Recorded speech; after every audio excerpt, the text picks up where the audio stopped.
Hai, sahabat Rebahan, selamat datang di channel hiburan kaum rebahan.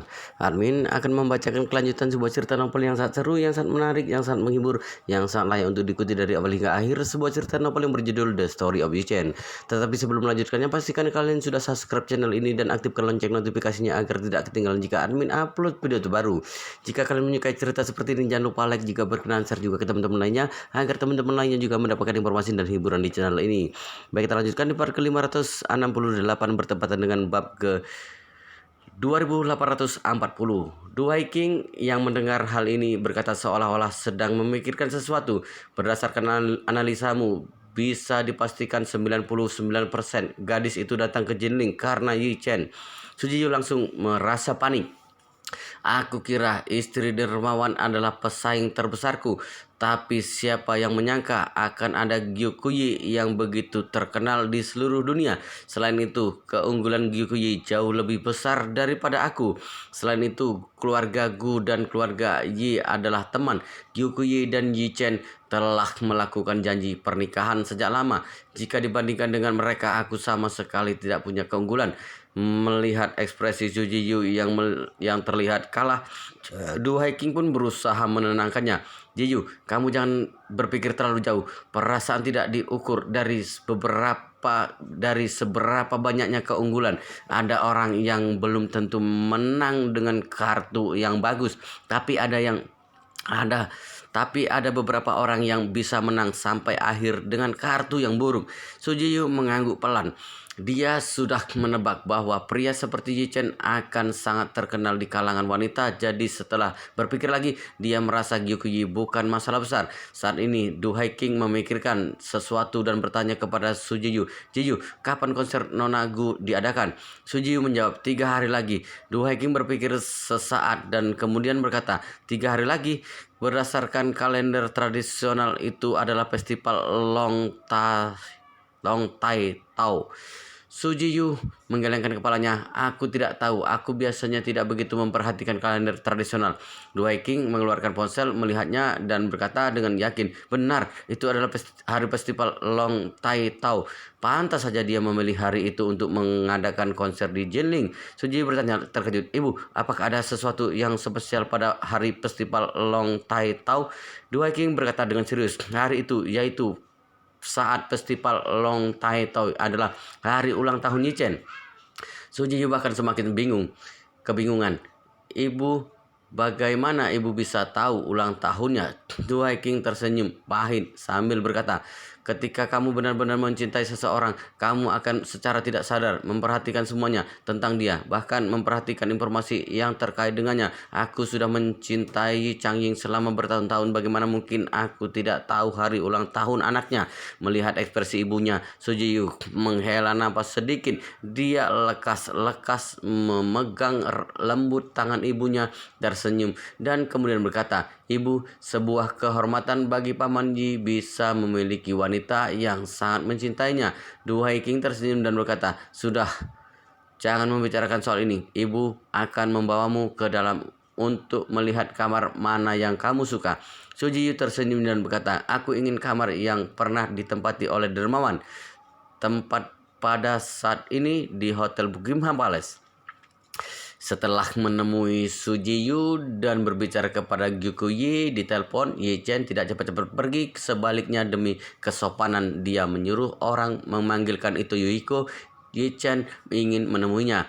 Kali ini Sujiyu datang menemui dirinya. Itu juga berkaitan dengan pertemuan dengan itu Yuhiko. Selain itu Emi sudah repot-repot menjemput dan mengantarkan tamu. Jadi sedikit banyak bisa dibilang dia berjasa. Itu Emi mendorong kursi roda. Itu Yuhiko kembali ke presidential suite yang sudah dipesannya. Begitu melihat Yi Chen, dia tersenyum dan berkata, Tuan Yi, apakah akhir-akhir ini Anda sehat? Melihat ekspresi itu Yuhiko terlihat baik. Yi Chen pun tersenyum sekilas dan berkata, terima kasih atas perhatiannya Tuan itu. Akhir-akhir ini saya baik-baik saja. Dengan itu Yi Chen kembali melihat bahwa di belakang itu Yuhiko ada satu kursi roda lain yang penggunanya adalah Tanaka Koichi. Yi Chen pun tersenyum kepadanya dan berkata, Tuan Tanaka, lama tidak bertemu.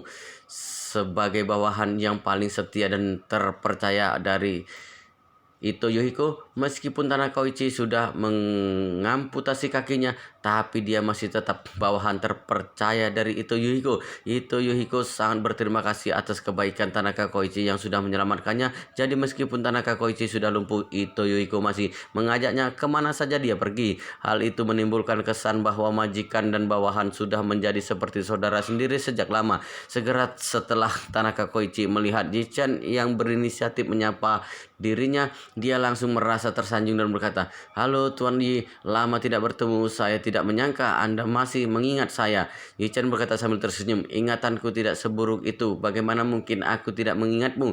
Dengan itu, Yi-chan kembali bertanya kepada Ito Yohiko, "Bagaimana kehidupan kalian selama beberapa hari ini di Tiongkok?" "Cukup baik," Ito Yohiko berkata serius. "Kalau dalam peribahasa Tiongkok, aku dan Tanaka ini meskipun lumpuh tapi semangat jiwa masih tinggi. Kami telah mengambil bagian dalam berbagai macam olahraga beberapa hari ini. Bermain golf, bowling, berenang di kolam, dan renang ketika kami ada waktu luang. Dokter bilang kami harus sering-sering olahraga, yang bukan hanya bisa meningkatkan kualitas fisik kami, tapi juga bisa mempercepat pembiasaan pemakaian protektif." Tanaka Koichi mengangguk berulang kali. Dokter berkata, "Jika kualitas fisik kami cukup baik dan proses pembiasaan dengan prostetik juga baik, kelak kami secepatnya akan bisa berjalan dengan prostetik." Yuchen mengangguk dan berkata sambil tersenyum, "Semangat kalian berdua benar-benar patut dikagumi." Tidak, itu Yohiko tersenyum rendah hati. "Jika bukan karena obat ajaib Tuan Yi, kami tidak akan bisa memulihkan diri sampai seperti ini. Saya takut mungkin tubuh kami akan diselimuti tabung dan harus menunggu kematian di unit perawatan intensif rumah sakit. Dengan ini, itu Yohiko tidak tahan untuk tidak menghela nafas. Aku bisa hidup sampai hari ini semuanya berkat Tuan Yi dan Tanaka." Kemudian dia menatap Tanaka Koichi sambil berkata serius, "Tanaka, jika hari itu kamu tidak mendorongku dari jembatan, aku takut aku mungkin sudah mati. Terima kasih banyak telah menyelamatkan hidupku." Tanaka Koichi berkata dengan mata memerah, "Tuan kedua, sudah menjadi pekerjaanku untuk setia kepada Anda. Saya telah gagal melindungi Anda sepenuhnya pada hari itu dan itu sudah menjadi sebuah kelalaian yang parah. Bagaimana bisa Anda berkata seperti itu?"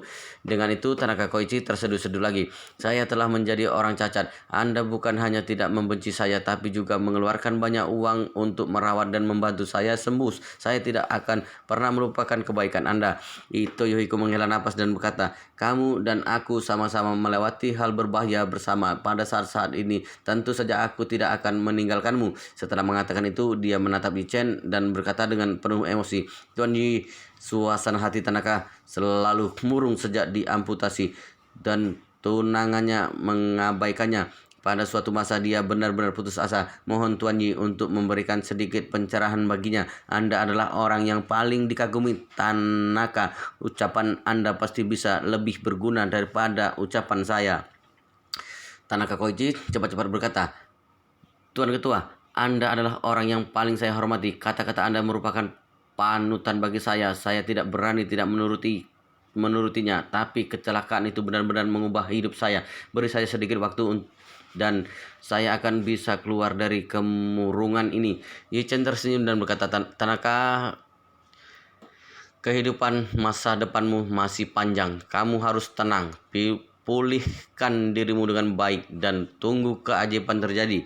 Tanaka Koichi di dalam hatinya sudah tahu bahwa tidak akan terjadi keajaiban pada dirinya. Harapan terbesarnya adalah bahwa di masa depan, dengan perkembangannya ilmu pengobatan, akan ada terobosan baru dalam bidang pengembangan prostetik yang bisa mengurangi ketidaknyamanan dalam melakukan kegiatan sehari-hari.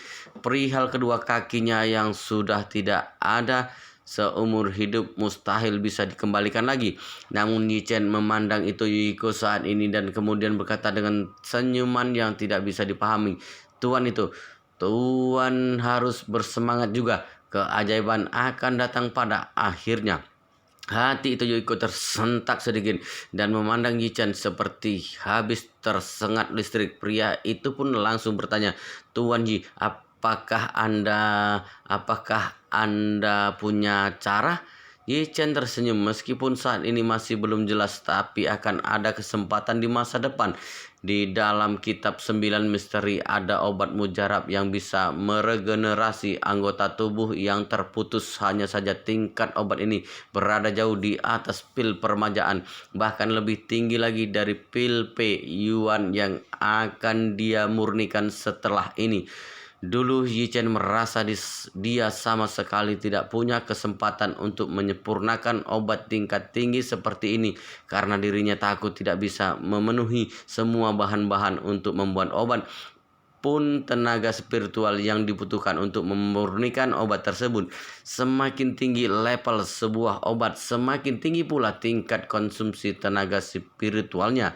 Yichen sudah menggunakan banyak tenaga spiritualnya sebelumnya dan sampai saat ini belum bisa dikembalikan. Namun Yichen memiliki kepercayaan diri cukup tinggi sejak terakhir kali dia tidak sengaja menemukan fosil ambergris berusia 10.000 tahun.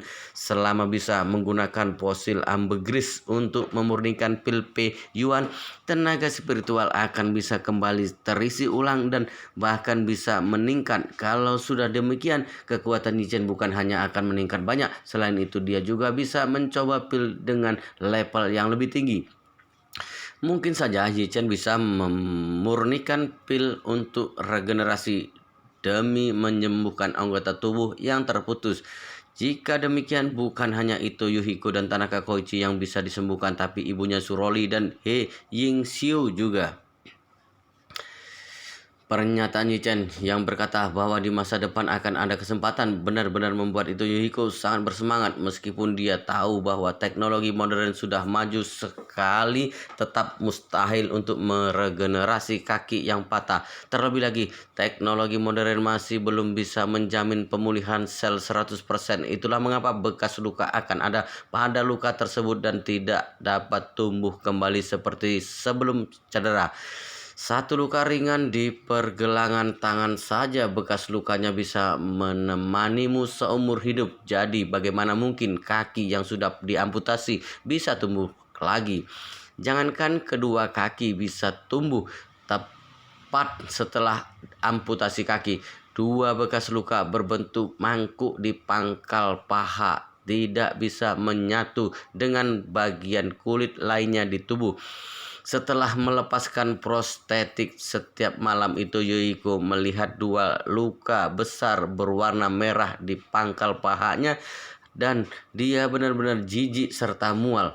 Tapi itu Yuhiko juga tahu bahwa ini adalah batas dari teknologi pengobatan modern. Bahkan jika dia menemui dokter paling terkenal di seluruh dunia, dia tidak akan bisa membuat keadaan dirinya menjadi lebih baik. Jadi kalau ada orang yang berani berkata di hadapannya bahwa kakinya bisa tumbuh kembali, maka itu Yuhiko akan langsung memarahi orang tersebut. Namun beda ceritanya kalau yang bilang Yichen. Jika kalimat tersebut keluar dari mulut Yichen, bahkan jika Yichen hanya bilang akan ada kesempatan di masa depan, itu Yuhiko merasa hal ini pasti bisa direalisasikan. Jadi mana mungkin dia tidak bersemangat. Kali ini dia memandang Yichen, matanya dipenuhi dengan air mata hangat. Pria itu berkata sambil gemetaran, Tuan Yi, jika Anda benar-benar punya cara untuk membuat saya pulih, seumur hidup saya akan bersedia menjadi bawahan Anda dan hanya akan mendengarkan perintah dari Anda. Yichen tersenyum sekilas. Tentu saja aku akan berusaha sekuat tenaga. Lagi pula 4,5 miliar dolar itu juga tidak sia-sia dibayarkan.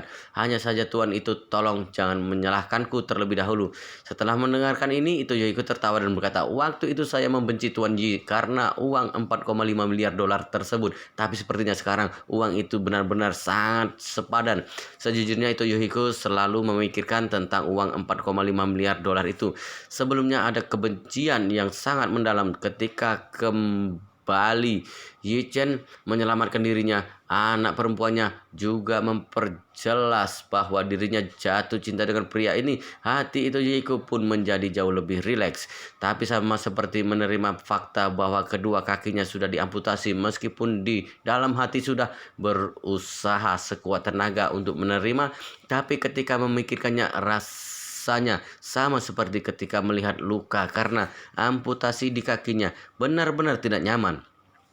Sekarang ketika mendengar bahwa Yi Chen kemungkinan bisa memulihkan dirinya, itu Yiko benar-benar lega atas uang 4,5 miliar dolar itu. Di sisi lain, Tanaka Koichi juga memiliki pengharapan yang kuat di hatinya. Tapi dalam hatinya lebih kurang dia merasa rendah diri. Dia merasa hal sebaik ini jika memang nyata dirinya tidak akan kebagian hal baik tersebut. Di sisi lain itu Yohiko selalu memikirkan tentang bawahannya terkasih. Jadi dia bertanya kepada Yi Chen, "Tuan Yi, jika Tuan benar-benar memiliki solusi kelak, bisakah Anda memberikan Tanaka kesempatan? Jika membutuhkan uang, saya akan bayar." Tepat setelah Tanaka Koichi mendengar hal ini, air mata mulai muncul di pelupuk matanya. Tangannya menggenggam erat ujung-ujung bajunya. Hidungnya mulai berkedut tidak terkendali. Yi Chen melirik Tanaka Koichi dan berkata sambil tersenyum, "Kalian berdua jangan khawatir. Jika waktunya sudah tiba, aku akan membuat kalian bisa berdiri lagi." Itu Yohiko menghela napas lega, sementara Tanaka Koichi yang berdiri di samping tidak lagi bisa mengontrol emosinya dan mulai menangis dalam diam. Tidak lama kemudian pintu dibuka lagi dan itu Nanako yang berpakaian kasual memindai kartu ruangannya dan berjalan masuk. Itu Nanako berjalan ke ruangan tamu dan hendak memanggil ayahnya, tapi dia tiba-tiba melihat Yi Chen duduk di sofa ruang tamu. Itu Nanako begitu terkejut dan berkata, "Yi Chen Kun, kenapa kamu ada di sini?" Ketika Yi Chen melihat itu Nanako berjalan masuk, dia tersenyum dan berkata, "Aku datang untuk menjenguk tuan itu, sekaligus meminta bantuan kepada tuan itu." Itu Nanako langsung bertanya, "Kalau begitu bagaimana penyelesaian masalah, Yi Chen Kun? Apakah kamu membutuhkan bantuanku?" Yi Chen berkata sambil tersenyum, "Sudah diselesaikan. Aku dan tuan itu sedang membicarakan masa lalu." Itu Yohiko cepat-cepat melambai kepada anak perempuannya dan berkata penuh semangat, "Nanako, Tuan Yi baru saja memberitahuku bahwa dia kemungkinan punya cara untuk mengembalikan kakiku di masa depan. Benarkah?" Itu Nanako melebarkan matanya dan memandang Yi Chen dengan keterkejutan yang luar biasa. Dia berseru keras, "Yi Chen Kun, apakah kamu benar-benar punya cara untuk memulihkan ayahku?" Yi Chen tersenyum dan berkata, "Pasti ada kesempatan, tapi waktunya belum pasti." Ketika mendengar ini, itu Nanako berkata dengan bahagia, "Itu bagus sekali, karena Yi Chen Kun bilang akan ada kesempatan, maka kesempatan itu pasti sungguh ada." Suasana itu Yohiko sangat bagus, jadi dia cepat-cepat berkata kepada Yi Chen, "Tuan Yi, mari kita makan siang bersama. Saya akan mentraktir Anda. Mari kita minum-minum." Yi Chen yang merasa siang ini tidak ada jadwal langsung mengangguk dan berkata sambil tersenyum, "Karena demikian maka saya akan menurut." Itu Nanako bahkan menjadi lebih senang lagi dan cepat-cepat berkata, "Kalau begitu aku akan menelpon departemen makanan dan minuman supaya mereka memesan ruangan." Baru juga dia mengatakan hal tersebut, ada suara ketukan cepat terdengar dari arah pintu. Bibi itu Nanako, yaitu Ito Emi, dengan spontan mengernyitkan alis dan berkata, "Padahal ada bel pintu, kenapa harus mengetuk? Benar-benar tidak sopan." Kemudian dia berlari, membungkuk ringan dan berkata, "Oni-chan, Tuan Yi, kalian duduk dulu di sini. Aku akan melihatnya." Itu Emi berjalan menuju pintu. Tidak lama kemudian terdengar suara berisik yang keras di pintu. Yi-chan mendengar seseorang berteriak kasar, "Tuan muda kami bersedia membayar 2 kali lipat untuk membayar kompensasi kepada kalian. Kalian jangan tidak tahu terima kasih begini." Itu Emi berkata keras-keras, "Kalian sungguh tidak masuk akal. Jika kalian tidak pergi juga, aku akan memanggil polisi." Orang itu langsung berteriak keras-keras, "Kamu jangan tidak tahu terima kasih begitu. Tuan muda kami sangat terkenal di Tiongkok. Jika kamu benar-benar melapor kepada polisi, kamu akan berada dalam masalah serius." Ketika itu Nanako mendengar ini, mau tidak mau dia berdiri dan berjalan mendekat. Yi Chen yang melihat itu Nanako pergi juga cepat-cepat mengekor di belakangnya. Saat ini Ito Emi sedang berdiri di dalam pintu, sementara di luar pintu berdiri 4-5 anak muda. Baju mereka terlihat bergaya. Di sana ada laki-laki dan perempuan. Orang yang sedang berbicara adalah pemuda berusia 20-an. Pria ini memiliki rambut medium dengan ekor rambut yang menjuntai sampai ke bahu. Terdapat banyak aksesoris trendy yang menggantung di tubuhnya dan terlihat cukup berlebihan. Yi Chen dengan berani sampai di depan pintu, mendahului itu nanaku. Dia pun bertanya kepada para pemuda itu, "Apa yang ingin kalian lakukan?" Ketika pemuda itu mendengar bahwa Yi Chen berbicara dalam bahasa Mandarin dengan lancar, dia mendengus sekali dan berkata dengan nada menghina, "Kamu pasti penerjemah dari wanita Jepang ini." Sangat sulit berkomunikasi dengan wanita Jepang ini. Dengan itu pemuda itu menunjuk ke arah Yi Chen dan berkata, "Tuan muda kami sudah datang ke Jinling dan tinggal di Jinling selama beberapa hari. Beliau ingin menyewa Presidential Suite ini. Jika kalian pengertian, kami bisa membayar ganti rugi 2 kali lipat dari harganya. Aku lihat suite yang ini sehari harganya 158.000 yuan. Jika kalian memberikannya kepada kami selama 4 hari, kalian bisa mengumpulkan lebih dari 600.000 yuan. Jadi kenapa tidak?" Yi Chen mendengus dingin. "Aku tidak peduli kalian berasal dari mana. Minggirlah sebelum aku marah." "Sial!" Pemuda itu langsung mengumpat marah. "Sial, apa yang dilakukan seorang penerjemah di sini? Aku beritahu kamu, tuan muda kami akan tiba di Jinling segera. Jika kalian tidak segera mengosongkan tempat ini dan menunda proses masuk tuan muda ke sini, jangan salahkan kami jika kami bertindak kasar." Yi Chen mengernyitkan alis dan berkata, Siapa tuan mudamu ini?" Pemuda itu berkata dengan sangat bangga, "Tuan muda kami adalah anak tertua di grup keluarga Zong dan merupakan penyanyi pria generasi terbaru paling terkenal di Tiongkok. Kali ini tuan muda kami datang ke Jinling untuk menjadi tamu spesial pada konser pertama Nona Gyukuyi tahun ini." Grup keluarga Zong. Ketika Yi Chen mendengar kata-kata tersebut, dia mau tidak mau mendengus dingin. "Aku sudah pernah mendengar keluarga Yi, keluarga Su, keluarga Gu, tapi aku tidak pernah benar-benar mendengar grup keluarga Zong." Pemuda itu langsung berteriak marah, "Bahkan grup keluarga Zong saja kamu tidak pernah mendengar. Sepertinya otakmu lebih baik dimakan anjing saja. Grup keluarga Zong adalah perusahaan material bangunan terbesar di seluruh negeri. Asetnya bisa mencapai ratusan miliar. Selain itu, popularitas tuan muda kami, yaitu tuan muda Zong Tian Yu, tidak kalah dengan Gyukuyi. Dia sekarang adalah penyanyi pria paling terkenal di Tiongkok." Yi Chen mengangguk dan sengaja mengatakan pujian. "Bagus, jadi tuan muda kalian adalah versi laki-laki dari Gyukuyi." Pria itu mengangkat alisnya dan berkata, "Tentu saja, Nona Gu adalah penyanyi wanita terkenal dan tuan muda kami adalah penyanyi pria terkenal. Kekuatan keluarga Nona Gu sangat kuat dan keluarga tuan muda kami juga memiliki kekuatan yang sama. Siapa yang tidak tahu bahwa mereka adalah pasangan serasi dalam industri dunia hiburan?" Yi Chen berkata dengan nada meminta maaf. Aku benar-benar minta maaf. Aku tidak tahu hal itu. Kenapa bisa terjadi pasangan serasi Zong Tianyu? Aku tidak pernah mendengar nama itu." Pemuda itu berkata dengan nada menghina, "Teman, buat apa kamu berpura-pura? Bagaimana mungkin kamu tidak pernah mendengar soal Zong Tianyu? Apakah kamu hidup di luar negeri sepanjang tahun?" Yi Chen berkata sambil tersenyum, "Aku hidup di Jinling sepanjang tahun, tapi aku tidak pernah benar-benar mendengar nama Zong Tianyu. Tapi aku pernah mendengar Yi Zhong Tian, penulis kisah 3 negara itu." Pemuda itu seperti sedang diinjak ekornya. Dia kemudian berteriak marah, "Sial, aku rasa kamu sengaja ingin ribut denganku." Ketika Yi Chen hendak berbicara, Chen Jekai langsung berlari mendekat melihat pemuda itu adu mulut dengan Yi Chen. Chen Jekai langsung memarahi pemuda tersebut. "Apa yang sedang kamu lakukan? Siapa yang menyuruh kalian datang ke sini?" Pemuda itu berbalik dan melihat Chen Jekai. Dia mengernyit dan bertanya, "Siapa kamu?" "Aku adalah direktur di sini." Chen Jekai berkata dingin, "Siapa yang menyuruh kamu membuat masalah di sini?" Pemuda itu langsung berkata, "Biarkan aku memperkenalkan diri. Aku adalah manajer dari Zhong Tianyu. Namaku Shu Dandan. Aku kesini bukan untuk mencari masalah. Aku kesini untuk mendiskusikan perpindahan kamar dengan mereka. Karena kamu adalah direktur di sini, kamu harus memberitahu mereka secepatnya. Tuan muda kami yang bernama Zhong Tianyu akan segera tiba di Jinling. Dia meminta untuk tinggal di President Suite di hotelmu. Kami bersedia membayar ganti rugi pada mereka 2 kali lipat. Sayang sekali mereka tidak menghargai niat baik kami."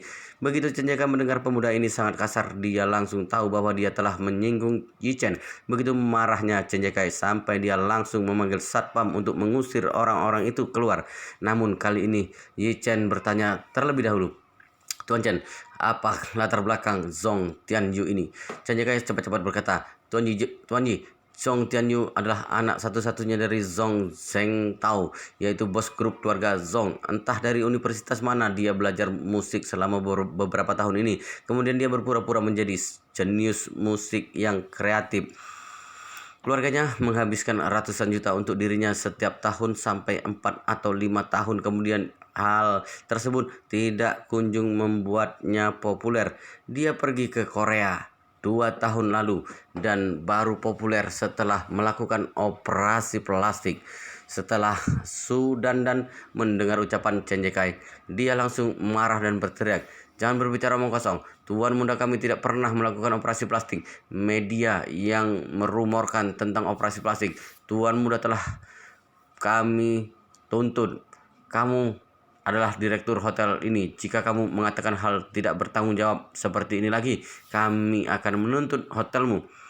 Chen Jiekai melirik dan berkata, sarkas, "Apa kalian tidak sadar bagaimana rupa tuan muda kalian sebelum ini? Dulu wajahnya hitam dan jelek, sekarang wajahnya sudah seputih tembok. Jika dia tidak melakukan operasi, apakah seluruh wajahnya terkena vitiligo? Selain itu, dengan dagu lancipnya sekarang, aku takut dia bisa menusuk tenggorokannya sendiri kalau dia menundukkan kepalanya. Kalau bukan karena operasi plastik, apakah mungkin seseorang telah membentuk dagunya dengan roda gerinda?" Su Dandan berkata dengan marah, Kamu harus bertanggung jawab atas apa yang kamu katakan barusan. Tunggu saja surat dari pengacara. Aku pasti akan melaporkan kalian berserta hotel ini ke pengadilan." Chen Jiekai mendengus dingin. "Mau menuntut hotel? Apa kamu tahu apa nama hotel ini?" "Aku tidak peduli namanya." Su Dandan mengerutkan bibir dan berkata dengan nada menghina, "Bukankah ini hotel bintang 5? Di dalam keluarga tuan muda juga ada beberapa. Dan semua." Chen Jiekai tertawa marah dan berkata, "Pergi dan panggil tuan mudamu. Bilang padanya bahwa aku Chen Jiekai telah mengatakan bahwa dia melakukan operasi plastik. Jika dia tidak terima, aku akan menunggunya di sini untuk menuntutku. Coba lihat apa yang akan tuan mudamu katakan." Su Dandan berkata penuh amarah, "Kamu sedang menggertakku? Kamu tunggu saja, aku akan menelpon tuan muda sekarang." Setelah mengatakan itu, dia langsung mengeluarkan ponselnya dan pergi ke pinggir untuk membuat panggilan telepon. Yi Chen melihat punggungnya, dia mengernyit dahi dan bertanya, "Anak buahnya saja sudah seperti ini. Kelihatannya Zhong Tianyu bukan orang yang baik. Bagaimana bisa orang seperti itu diundang menjadi tamu di konser Nanan?" Chen Jiekai berkata sambil tersenyum, "Tuan Yi, ada yang tidak Anda pahami di sini. Pendiri grup keluarga Zhong adalah kakeknya Zhong Tianyu, yaitu Zhong Xiaohua. Zhong Xiaohua sejak kecil sudah ikut orang tuanya ke Nanyang. Setelah 49 tahun dia kembali pulang untuk memulai bisnis. Bisa dibilang dia tergabung dalam gelombang pertama orang Tiongkok yang kembali ke negaranya untuk melakukan pembangunan. Waktu Zhong Xiaohua kembali ke Tiongkok, keadaan negara masih berantakan dan masih merupakan negara segera berkembang. Waktu itu dia membantu tetua keluarga Gu. Tetua keluarga Gu sangat bersyukur terhadap bantuannya. Kemudian Zhang Shaohua juga menyumbang banyak bantuan dalam kesuksesan dan perkembangan keluarga Gu. Namun setelah Zhang Shaohua meninggal, Zhong Zhengtao mengambil alih. Grup keluarga Zhong mengalami kemerosotan dan telah dibalap oleh banyak keluarga dalam negeri. Setelah mengatakan ini, Chen Jekai tersenyum. Namun keluarga Gu selalu menghormati keluarga Zhong. Zhong Tianyu selalu saja mengejar Nona Gu. Sepertinya hal tersebut yang membuat dia masuk ke dunia hiburan dan menjadi penyanyi, karena hubungan kedua keluarga Nona Gu selalu menyediakan jalan bagi Zhong Tianyu. Nona Gu sering mengajaknya berpartisipasi dalam beberapa acara. Masuk akal jika Nona Gu mengundangnya sebagai tamu di konsernya. Yi Chen tiba-tiba tercerahkan dan mengangguk. Awalnya Yi Chen tidak berniat sama sekali untuk berbuat baik kepada bawahan Zhong Tianyu ini. Tapi begitu mendengar tentang hubungan kedua keluarga, Yi Chen berbisik kepada Chen Jekai. Karena hubungannya sangat dekat dengan keluarga Gu, cukup usir mereka dari sini saja. Jangan melakukan apapun pada mereka supaya tidak membuat Nanan terlihat buruk. Chen Jekai mengangguk dengan sangat serius dan berkata, "Jangan khawatir Tuan Yi, saya tahu." Di sisi lain, Su Dandan sedang menelpon tuan mudanya, yaitu Zhong Tianyu. Di sisi lain telepon, Zhong Tianyu mulai bertanya, "Apakah kamu sudah menyelesaikan apa yang aku suruh?" Su Dandan cepat-cepat berkata, "Tuan muda, saya sedang berkomunikasi dengan orang yang tinggal di sini sekarang, tapi sepertinya mereka menolak bekerja sama. Saya sudah menawarkan ganti rugi 2 kali lipat, tapi mereka masih menolak mengosongkan ruangan itu." Zhong Tianyu berkata marah, "Kalau 2 kali lipat tidak bisa, 3 kali lipat. Singkatnya kamu harus mendapatkan ruangan itu untukku sebelum Gyukuyu pergi ke Jinling." Su dan langsung cepat-cepat mengadu, "Tuan muda, Anda tidak tahu bahwa sikap orang-orang di sini sangat buruk. Mereka bukan hanya menolak untuk berdiskusi, tapi mereka juga mengolok-olok Anda. Salah satu dari mereka terus saja membicarakan operasi plastik Anda dan bilang bahwa dagu Anda bisa menusuk tenggorokan Anda. Coba Anda dengar ucapannya itu. Sangat kasar. Sialan." Begitu mendengar orang lain membicarakan soal operasi plastiknya, Zhong Tianyu langsung seperti hewan yang terinjak ekornya. Dia berteriak marah sekali. "Mulut kotor siapa yang berani bilang bahwa aku operasi plastik? Aku rasa dia sudah bosan hidup. Aku tidak akan melaporkannya sampai dia menjadi bangkrut. Jika tidak demikian, entah keluarganya punya berapa banyak tambang sehingga dia bisa membayar ganti rugi. Pergilah ke sana dan nyalakan pengeras suara. Aku akan bertanya sendiri kepadanya." Begitu Sudan dan mendengar majikannya berkata dengan sangat percaya diri, punggungnya pun menjadi tegak. Pemuda itu berjalan kembali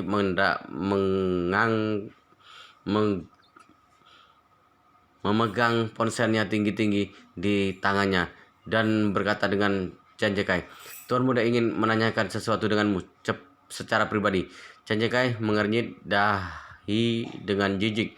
Dia kemudian berkata dingin, "Jika punya sesuatu untuk dikatakan, katakan saja." Sialan, seorang pemuda langsung memaki di ujung lain telepon. "Memangnya kamu siapa? Kenapa kamu sangat tidak tahu diuntung? Apa kamu tahu siapa aku?" Chen Jekai menengus dingin. "Tahu, kamu penyanyi bukan? Aku dengar keluargamu telah mengeluarkan banyak uang untukmu selama beberapa tahun, tapi kamu tidak terkenal juga. Pada akhirnya kamu pergi ke luar negeri dan mengubah wajahmu. Baru kemudian kamu jadi terkenal, bukan?" Sialan, Zhong Tianyu yang berada di ujung lain telepon menggertakkan gigi dan marah. "Kamu benar-benar cari mati denganku. Cepat beritahu namamu. Kalau aku tidak membunuhmu, maka aku tidak lagi bermarga Zhong." Chen Jekai berkata ringan, "Namaku adalah Chen Jekai, direktur dari Hotel Buckingham Palace di Jinling. Kalau kamu ingin aku mati, silakan datang langsung. Aku akan menunggumu." Zhong Tianyu tercengang untuk sesaat, kemudian mencibir dingin. "Aku tidak bertanya-tanya siapa yang berpura-pura sok seperti ini. Ternyata direktur Hotel Buckingham Palace. Kalau begitu, kamu berasal dari keluarga Yi." "Benar." Zhong Tianyu menggetakkan gigi dan berkata, "Memangnya kenapa kalau keluarga Yi?" Toh kamu tidak memiliki marga Yi. Sejujurnya kamu hanya anjing pesuruh di keluarga Yi. Apakah kamu berhak menggonggong di depanku? Setelah saya mengatakan itu, Zhong Tianyu mengancam. Jangan salahkan aku yang tidak memberikan kesempatan kalian untuk menebus dosa-dosa kalian. Segera usir orang yang menempati Presidential Suite sekarang. Bersihkan ruangannya dan berikan padaku. Jika kalian bisa melakukannya dengan cepat, aku akan memaafkan kalian kali ini. Jika tidak, kalian akan mendapatkan masalah besar begitu aku tiba di Jinling nanti. Chen Jakai berkata sambil tersenyum. Kalau begitu, lebih baik kamu cepat. Aku sudah tidak sabar lagi. Sialan! Zhong Tianyu memaki dengan penuh amarah. Otakmu pasti berlubangnya. Aku tidak memberimu jalan, tapi kamu tidak menyerah juga. Kamu bersikeras mengalami masalah dan baru merasa puas. Aku akan memberimu kesempatan terakhir untuk mengosongkan Presidential Suite untukku. Ketika aku sampai di Jinling, kamu harus berlutut di depanku dan meminta maaf. Jika tidak, aku akan membunuhmu.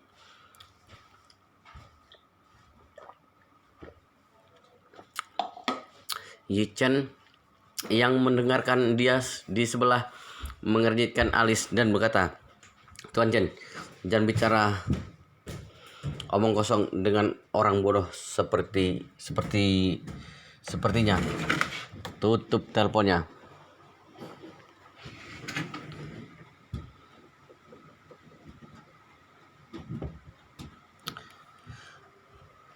Tutup teleponnya dan segera usir orang-orang konyol ini supaya aku tidak perlu marah-marah di sini.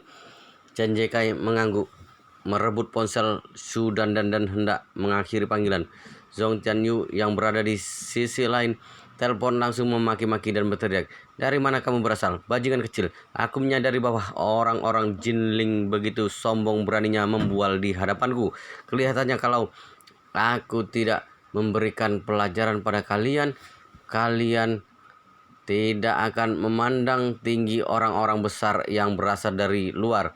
Yi Chen mendengus dingin dan berkata, "Di mataku kamu bahkan bukan seorang badut. Beraninya kamu memanggil dirimu sendiri sebagai orang besar. Jangan salahkan aku tidak memperingatkanmu. Kamu lebih baik jangan datang ke Jinling. Jika tidak, kamu akan menanggung akibatnya." Sialan! Zhong Tianyu berteriak, "Orang sombong dari mana kamu ini? Kamu sudah bosan hidup rupanya. Kalau berani beritahukan namamu padaku. Tunggu sampai aku tiba di Jinling. Aku akan terlebih dahulu membereskanmu." Yi Chen berkata sambil tersenyum, "Kalau aku sebutkan namaku, aku takut kamu tidak akan berani datang. Jika kamu ingin tahu siapa namaku, datanglah sendiri ke Jinling. Aku akan memberitahumu secara langsung." Setelah mengatakan itu, Yi Chen berkata kepada Chen Jakai, "Tutup teleponnya. Menyebalkan bicara dengan orang bodoh itu." Chen Jakai langsung menyentakkan tangannya dan dengan penuh kekuatan kemudian membengkokkan 90 derajat ponsel Apple milik Zhong Tianyu. Ponsel itu pun langsung mati. Su Dandan terkejut dan berteriak, "Kamu, apa yang kamu lakukan?" Chen Jakai berkata dingin, "Apa yang ingin aku lakukan? Aku ingin memukulmu." Dengan itu Chen Jakai pun memukul wajah Su Dandan. Su Dandan pun terpelanting dan berputar. Dia merasa pusing dan hampir jatuh ke tanah. Melihat ini, beberapa rekan-rekannya yang lain maju ke depan dan memberikan ancaman. Hotel Buckingham Palace benar-benar ingin bangkrut rupanya. Dia bahkan berani memukul manajer Su Dandan yang baru saja tersadar juga berkata dengan penuh amarah, "Kamu benar-benar mencari mati ya? Percaya atau tidak, aku bisa menyuruh Tuan Muda membunuhmu." Tanpa ragu-ragu, Chen Jakai pun mengangkat tangannya dan memukul wajah Su Dandan. Dia langsung menjatuhkan Su Dandan ke tanah dan berkata dengan penuh kebencian, "Dasar kamu orang payah. Kalau tidak dipukul keras-keras, kamu tidak akan ingat." Setelah mengatakan itu, Chen Jakai langsung menyuruh pemimpin satpam yang berdiri di samping, "Seret orang-orang ini keluar dan pukuli mereka di tempat sepi." Pemimpin satpam langsung berkata, "Baiklah, Direktur Chen." Kemudian satpam itu langsung mengeluarkan walkie-talkie dan berkata, Aku minta satu tim personil datang ke Presidential Suite. Melihat bahwa Chen Jekai serius, Sudan dan langsung ketakutan, dia mulai memohon-mohon. Direktur Chen, tolong jangan berdebat dengan saya. Saya juga bertindak sebagai pelayan majikanku.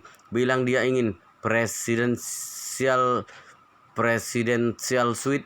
Jadi aku sebagai pelayannya segera datang dan melaksanakannya. Barusan memang aku yang tidak sabaran sehingga kita banyak beradu mulut. Sebenarnya aku benar-benar tidak enak hati. Tolong maafkan aku. Tolong jangan terlalu keras kepadaku. Chen Jekai menengus dingin. Sekarang kamu ingin memohon maaf? Terlambat. Saat ini selusin satpam lekas-lekas berlari mendekat. Ketika Sudan dan teman-temannya melihat ini, kaki mereka langsung lemas karena ketakutan. Sudan dan langsung memohon lagi dan lagi. Direktur Chen, semuanya adalah salah kami. Kami akan pergi sendiri. Bagaimana? Konsernya akan dimulai dalam beberapa hari. Aku tidak bisa bekerja kalau memiliki luka di sekujur tubuh. Yi Chen kemudian berkata, Tuan Chen, aku punya ide. Sambil ambil semua alat komunikasi mereka dan berikan beberapa peralatan mendaki gunung. Kirim mereka ke pedalaman gunung dan hutan di balik Bukit Ponik dengan helikopter. Bukankah di sana selalu ada para pendaki yang diam-diam masuk dan berpetualang di sana, kemudian terjebak dan meminta bantuan kepada tim penyelamat? Buang mereka langsung ke lembah terdalam dan biarkan mereka keluar sendiri. Chen Jekai tersenyum dan berkata, Tuan Yi, jika sudah sampai di sana, bahkan orang yang sudah terlatih saja 2-3 hari saja tidak bisa keluar. Biarkan saja. Yi Chen tersenyum. Biarkan saja mereka menghilang dari dunia manusia dan merasakan pahitnya dunia. Chen Jekai memahami maksud Yi Chen. Dia pasti ingin orang-orang ini melewatkan konser dengan sempurna. Alhasil dia memberikan perintah kepada satpam, ikat orang-orang ini, ambil semua peralatan komunikasinya, dan naikkan mereka ke helikopter. Ketika mendengar hal ini, Sudan dan begitu ketakutan. Sambil dia berlutut di tanah, beberapa orang lain yang melihat ini juga ikut berlutut satu demi satu. Sudan dan berlutut di paling depan. Dia berkata sambil menangis, Tuan Chen, Anda adalah orang yang baik. Tolong jangan mempermainkan kami soal kematian. Orang-orang seperti kami ini tidak akan bisa keluar jika sudah masuk ke pedalaman gunung dan hutan. Yi Chen berkata, tidak masalah jika kalian tidak bisa keluar. Aku bisa memberikan makanan dan minuman yang cukup. Kalian cukup tinggal dalam gunung selama beberapa hari dan menikmati keindahan alam. Kemudian Yi Chen bertanya kepada Chen Jekai, apakah Hotel Buckingham Palace memiliki kualifikasi relevan dan lisensi untuk menjalankan bisnis pariwisata? Tentu saja.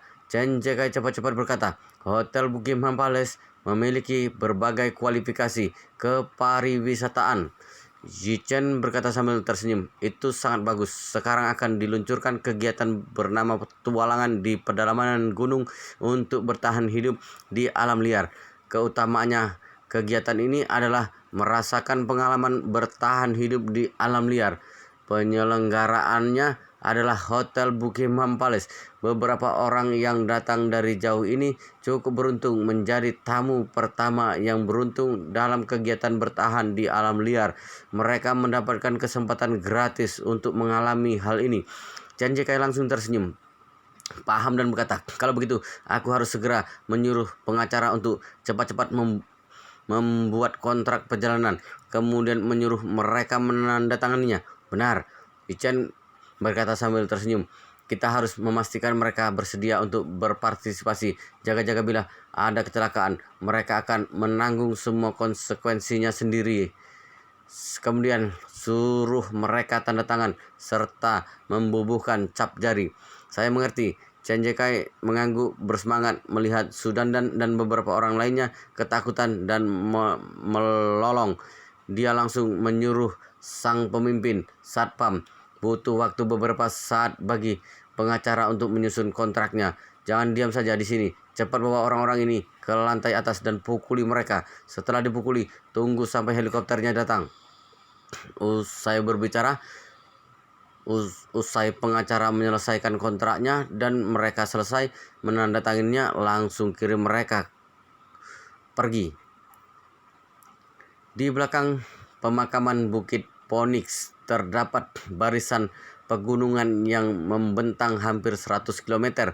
Meskipun proses urbanisasi menjadi lebih cepat beberapa tahun belakangan, namun pegunungan dan hutan yang lebat ini tidak banyak berkembang. Terlebih lagi di tempat seperti itu, selain sekelompok pendaki mandiri, biasanya juga tidak ada orang yang mengunjungi. Di pelosok pegunungan seperti di sana, tidak mudah untuk keluar dengan berjalan kaki. Konon katanya sering ada pendaki yang terjebak di sini. Pada akhirnya mereka hanya bisa bergantung pada regu penyelamat yang mengeluarkan mereka satu persatu setelah waktu berlalu. Bahkan para pendaki mandiri itu tidak berani ke sana lagi karena tidak mudah keluar dari sana. Itu sebabnya Yichen merencanakan membuang Sudandan dan teman-temannya ke sana. Toh Jinling terletak di dataran tengah. Tidak ada monster yang bisa memakan manusia di gunung dan hutan belantara. Bahkan jika mereka tidak punya kemampuan bertahan hidup, mereka tidak mungkin mati di dalamnya. Tiba saatnya nanti, asalkan Cenjekai menyediakan air dan makanan kering untuk mereka, maka mereka bisa dihukum selama beberapa hari di dalam sana.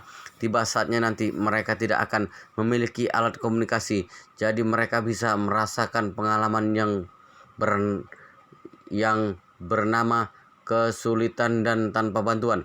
Hal ini sekalian bisa dijadikan sebagai pengingat bagi Chong Tianyu, karena dia akan menjadi tamu pada konser Gyukuyi. Kemungkinan besar 2 hari lagi dia akan datang. Jika apa yang dialami Sudandan dan lainnya tidak bisa membuatnya sadar, tiba saatnya nanti dia juga akan ikut dibuang. Sudandan saat ini baru menyadari bahwa Yichen yang awalnya dia kira adalah penerjemah, kemungkinan adalah bos sungguhan di balik semua ini. Setelah ingat bahwa marganya adalah Yi dan Chen Jekai begitu hormat padanya, sebuah pemikiran yang sangat buruk muncul di pikiran Sudandan segera. Sudandan langsung berlutut di depan Yichen, diikuti dengan bersujud berkali-kali sambil memohon, "Tuan Yi, tolong lepaskan saya tidak akan berani melakukannya lagi." Yichen berkata tanpa ekspresi, "Aku tidak meminta pertanggungjawabanmu. Sebaliknya, aku justru menyediakan program perjalanan gratis. Apakah ini bukan termasuk mengampunimu? Jika kamu tidak puas dengan ini, maka kamu benar-benar mempersulitku." Dengan itu, dia menatap Cenjekai dan berkata, "Bagaimana kalau kamu membawa mereka ke peternakan anjing milik Tuan Hongmu dan tinggal selama 2 hari? Nanti mari kita lihat apakah ada orang tidak tahu diri lainnya. Kalau ada bisa dikumpulkan bersama mereka, jadikan satu dan kirim mereka ke Suriah untuk wisata keluar." Cenjekai berkata tanpa ragu, "Tidak masalah. Jika ketika Zhong Tianyu datang nanti dia juga bersikap tidak tahu malu, maka kita akan mengirimnya bersama-sama ke Suriah." Begitu mendengar hal ini, Sudandan langsung merasa sangat ketakutan. Dia semakin yakin dengan tebakannya barusan. Pria muda bermarga Yi ini pasti berasal dari keluarga Yi. Pantas saja Yi Chen tidak menghormatinya sama sekali, bahkan tuan mudanya juga tidak dianggap. Kali ini dia benar-benar mencari gara-gara dengan orang penting. Ketika memikirkan hal ini, Sudandan menangis dan berkata, "Tuan Yi, jangan salah paham, saya bukan tidak puas." Yi Chen tersenyum dan bertanya padanya, "Kamu yakin? Kepuasan pelanggan adalah nomor 1. Jika kamu tidak puas, katakan saja, jangan ditahan." Sudandan gemetar ketakutan. Dalam hati, dia membatin, "Keputusan pelanggan nomor 1 apanya? Ini adalah jebakan. Jika aku benar-benar mengatakannya, aku takut akhirnya akan lebih buruk." Alhasil dia tercekat dan menggelengkan kepalanya sambil berkata, "Tidak, sama sekali tidak ada ketidakpuasan." Yichen mengangguk dan berkata dingin, "Karena kamu puas, maka nanti tanda tanganilah kontraknya dan tunggu sampai kamu bisa memulai. Jika kamu menurut Aku akan membiarkanmu keluar setelah beberapa hari. Jika kamu tidak bertindak buruk, bahkan jika kamu berusaha keluar sendiri, aku akan menyuruh seseorang mengembalikanmu ke sana." Dengan itu, Yi Chen memberi perintah kepada Chen Jekai. Sebelum mengirim mereka pergi, pasang GPS kepada masing-masing dari mereka. Chen Jekai lakas-lakas berkata, "Jangan khawatir, saya akan segera menyiapkannya." Yi Chen berdehem singkat dan kembali memberitahu ketika menandatangani kontrak, rekam video dan suruh mereka berkata dengan yakin bahwa mereka bersedia dengan rela mengikuti perjalanan wisata ini, dengan rela mematuhi aturan perjalanan kita. Ingat, suruh mereka membuatnya supaya terlihat realistis untuk jaga-jaga. Yi Chen mengangguk dan berkata, "Baik, saya ingat semuanya." Yi Chen memberikan perintah lagi, "Oh ya, barusan aku bilang untuk memukul mereka. Hal ini harus menunggu sampai mereka tanda tangan kontrak dan direkam dulu. Mengerti?" "Mengerti." Kemudian dengan pengawalan ketat dari satpam penjaga, Su Dandan diseret ke atap sambil menangis memanggil ayah ibunya. Tidak lama setelahnya, Hotel Buckingham Palace langsung meluncurkan proyek spesial, yaitu kegiatan bertahan hidup di alam liar di bawah pengawasan ketat satpam. Su Dandan dan yang lainnya secara sukarela menandatangani kontrak perjalanan wisata dengan adil. Mereka merupakan tamu pertama beruntung yang bisa secara gratis mengikuti proyek baru tersebut. Sekalian kontrak sudah ditandatangani, orang-orang ini dihajar sedikit oleh para penjaga keamanan dan langsung dinaikkan ke atas helikopter. Departemen Makanan dan Minuman kemudian menyiapkan setumpuk makanan yang hampir kadaluarsa dan banyak air keran yang diwadahi kaleng. Untuk sementara ini adalah semua keperluan yang dibutuhkan Sudan dan dalam beberapa hari ke depan. Mau bagaimanapun juga, ini hotel besar. Makanan dan minuman yang disiapkan oleh Departemen Makanan dan Minuman sangat banyak dan penuh. Persiapan tadi cukup untuk memberi makan para pemuda itu selama setengah bulan. Ketika Yi Chen sedang makan bersama keluarga itu, sebuah helikopter terbang ke lebatnya hutan di gunung di pinggiran Jinling yang terpencil. Segera setelah itu helikopter mulai turun dan melemparkan orang-orang ini ke lembah terdalam bersama dengan makanan dan air yang telah disiapkan untuk mereka. Su Dandan dan beberapa orang lainnya secara resmi telah memulai program bertahan hidup di alam liar yang diatur Yi Chen untuk mereka. Pada saat yang sama, Zhong Tianyu, salah satu penyanyi pria paling terkenal di Tiongkok, dari tadi tidak bisa menghubungi beberapa anak buahnya. Dia begitu panik seperti semut di atas kuali panas. Anak buahnya tidak bisa dihubungi. Zhong Tianyu langsung sadar bahwa mereka pasti sudah dibereskan oleh orang-orang di Hotel Buckingham Palace. Mungkin saja mereka sudah ditahan oleh orang-orang itu.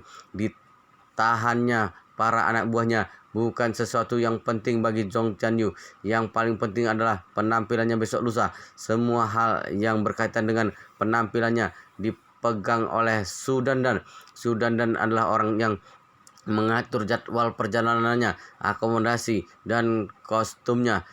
Kalau Su Dandan menghilang pada saat seperti ini, Zhong Tianyu tidak akan tahu apa-apa. Begitu tiba di Jinling, dia bisa hadir di konser Gyukuyi. Kali ini adalah hasil dari ayahnya yang mempertaruhkan diri memohon kepada Gyu Yanjong.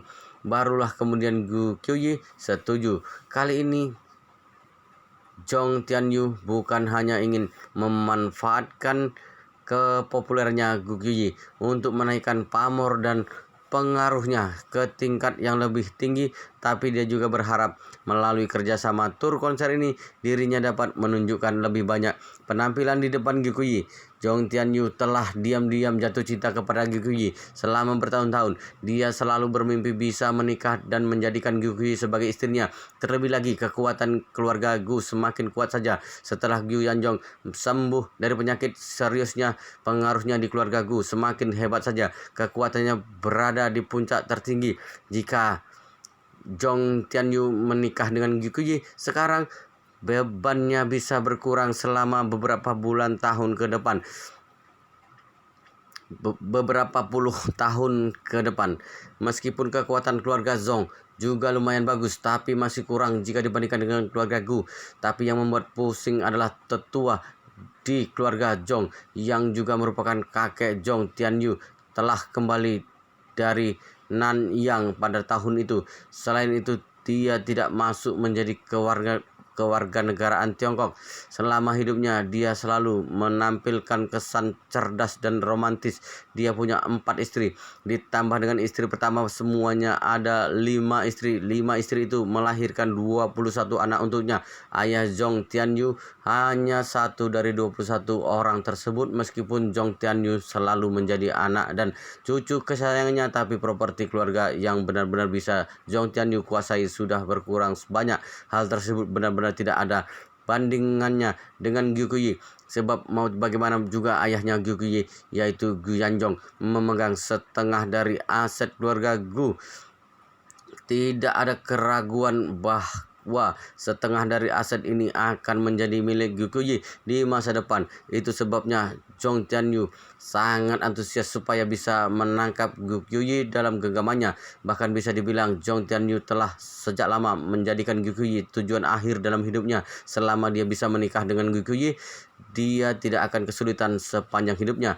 Dipadukan dengan alasan-alasan tersebut, sekarang hal yang paling ditakutkan Zhong Tianyu adalah membuat kesalahan apapun di konser. Sekarang sudah menghilang dan tidak bisa dihubungi. Zhong Tianyu hanya bisa melakukan ini seorang diri. Zhong Tianyu harus cepat-cepat ke Jinling dan mempersiapkan semua kebutuhan konser. Selain itu, dia juga harus menemui Chen Zekai untuk melampiaskan amarahnya. Selain itu, sejak kapan tuan muda dari keluarga Zhong bisa ditindas sesuka hati oleh pelayan pada konser ini? Apapun yang dia katakan harus ditemukan kembali. Wow, luar biasa sekali guys, ceritanya sangat seru, sangat menarik, sangat membuat kita penasaran jika tidak mau tahu cerita kelanjutannya. Tetapi sepertinya di bab ini sampai di sini dulu, dan kita akan lanjutkan di bab berikutnya di video selanjutnya. Pastikan kalian sudah subscribe channel ini dan aktifkan lonceng notifikasinya agar tidak ketinggalan jika admin upload video terbaru.